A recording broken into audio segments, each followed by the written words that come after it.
So hello, hi everyone, welcome back to my channel CA Vidis. In this video, I will be talking about what exactly is futures. So futures are a kind of forward contract only, but they are standardized and also traded on exchanges, right? And उसमें कहीं ना आपको rules and procedure भी follow करने पड़ते हैं proper, क्योंकि exchanges क्या हैं फिक्स करते हैं। वेयर इन फॉरवर्ड्स में होता है वो आपकी प्राइवेट कॉन्ट्रैक्ट होते हैं, मोर ऑफ काइंड ऑफ, ठीक है। एंड वहाँ पे कोई आपका बेसिकली कोई विटनेस नहीं होता।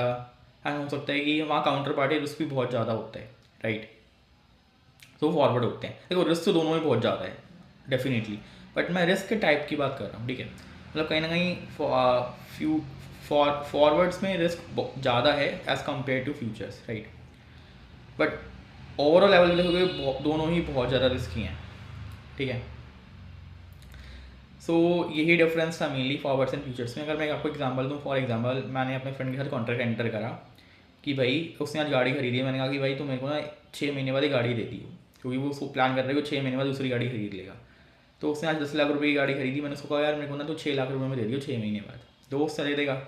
बट वही चीज़ मैं 6 महीने बाद उसके पास गया, उसने कहा कि भाई यार सिचुएशन टाइट है, तेरे को गाड़ी चाहिए तो मैं 9 लाख रुपए में दूंगा, ठीक है। अब कहीं ना कहीं कॉन्ट्रैक्ट तो हमारे बीच में एंटर हो गया था। आज 6 महीने बाद उसने क्या है, लेकिन वो कॉन्ट्रैक्ट पूरा नहीं कर पाया, करा नहीं उसने, तो उसने यह धोखा दे दिया। तो यही यही काउंटर पार्टी रिस्क है फॉरवर्ड्स में, क्योंकि कोई विटनेस नहीं था, कोई कंट्रोल भी नहीं कर रहा है कॉन्ट्रैक्ट को, प्राइवेट डील हुई थी अपन के बीच में, ठीक है। बट अगर मैं फ्यूचर्स की बात करूँ, फ्यूचर के केस में होता है आपकी डेली बेसिस पर सेटलमेंट रहती है, डेली बेसिस प्रॉफिट लॉस निकलता है। तो एक्सपायरी तो जब होनी होगी जब ही होगी कॉन्ट्रैक्ट की, बट सेटलमेंट आपको मार्जिन पे करना पड़ेगा उसमें, आपने देखा भी होगा। एंड ये सारी चीज़ें होती हैं फ्यूचर से इसमें, राइट।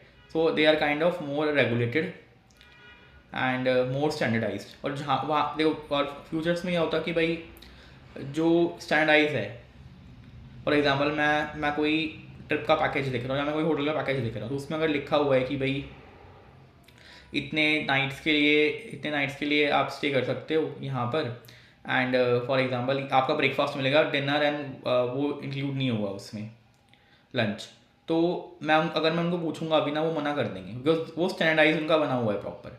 कस्टमाइज मेरे को अलग से बनवाना पड़ेगा। तो फ्यूचर्स वो स्टैंडर्डाइज कॉन्ट्रैक्ट ही होते हैं, ठीक है। सो यही मेनली था।